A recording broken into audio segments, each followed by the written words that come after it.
Bonjour, nous sommes aujourd'hui dans un endroit particulièrement intéressant, c'est le centre d'interprétation de l'architecture et du patrimoine de Sainte-Suzanne, avec en ce moment une exposition qu'il ne faut louper sous aucun prétexte, consacrée aux églises romanes. Mais je vous laisse, j'ai encore un peu de boulot.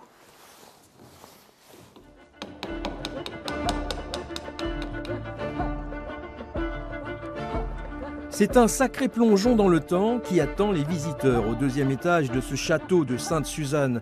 Pas moins d'un millénaire nous sépare de ce chantier, réalisé en partie dans son véritable volume, histoire de redécouvrir les compagnons opératifs qui ont bâti ces églises au XIe et XIIe siècle, toute l'époque de l'art roman. Mais attention, cette scène reconstituée n'est pas un gros Lego ou un décor de Playmobil, il y a d'abord eu une laborieuse préparation. C'était un travail assez long, effectivement. On a réuni un comité d'abord scientifique pour que des archéologues, des historiens de l'art, spécialistes de l'architecture, de la sculpture, nous conseillent et valident nos propositions. Ensuite, il a fallu travailler avec des scénographes, avec qui on a conçu tout cet ensemble, qui eux-mêmes se sont retournés vers des dessinateurs, des maquettistes, des décorateurs de télévision ou de cinéma, qui nous ont aidés à évoquer cette chapelle en cours de construction. Et comme d'habitude ici, l'exposition se veut accessible à tous, les enfants ou encore les publics atteints de handicap.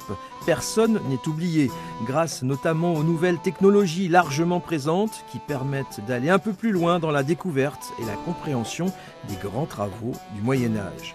Différents services du patrimoine, départements et villes de Laval se sont associés pour l'occasion.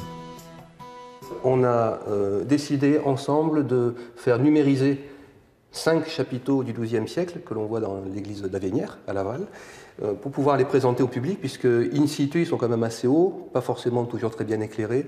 Donc là, grâce à cet écran tactile et à cette modélisation, on peut zoomer sur les décors, on peut regarder ces blocs sculptés au XIIe siècle sous toute leur couture.